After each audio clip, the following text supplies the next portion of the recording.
Anybody who likes to garden is just itching to get out there in this gorgeous weather and get their hands dirty. However, our own garden expert Paul James with Southwood Landscape and Garden Center says don't be in too much of a hurry.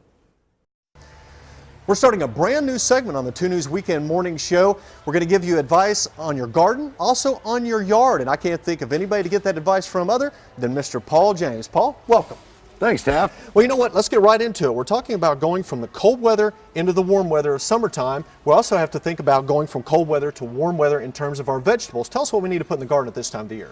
Well, the cool season crops that have been in for a while, lettuces, spinach, carrots, things like that, they're still growing, but it's time to make that transition to the warm season stuff.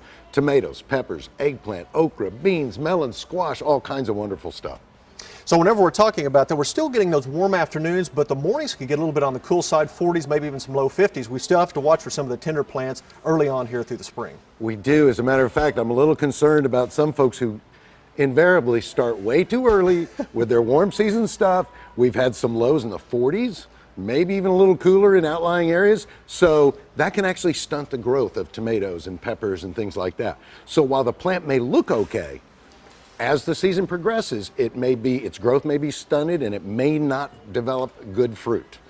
Okay, and as we also go through the springtime, that's when we expect most of our rainfall. How should we really start thinking about those plants that we first put in the ground for the first couple of weeks to the first month or so to make sure that they get the adequate supply of water? Got to deep soak them. That's the best thing to do, is really, instead of just light surface watering, deep soak them. That encourages those roots to go deep down into the soil so they'll be in a better position to tolerate extended periods of dry weather.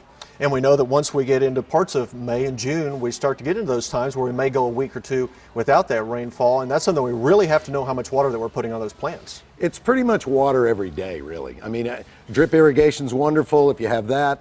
Don't necessarily rely on a sprinkler system to deliver enough water.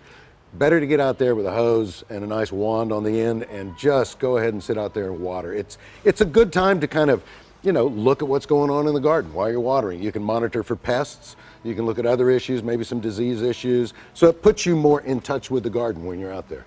And maybe going backwards a little bit, before we get these in the ground, what things should we do with the soil in that area to make sure that it's prime and ready to go for these plants? Well, the secret's in the soil, Taft. I mean, if you don't have good soil, you just can't expect plants to do all that well. So amend the soil with organic matter.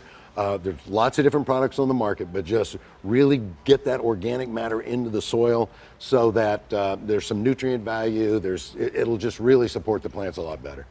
All right, well, Paul, thank you so much for the information. And every week we're going to be here with you. We're going to get that information on your gardens and also on your yards. So get out there and enjoy that warm weather and get out and plant something.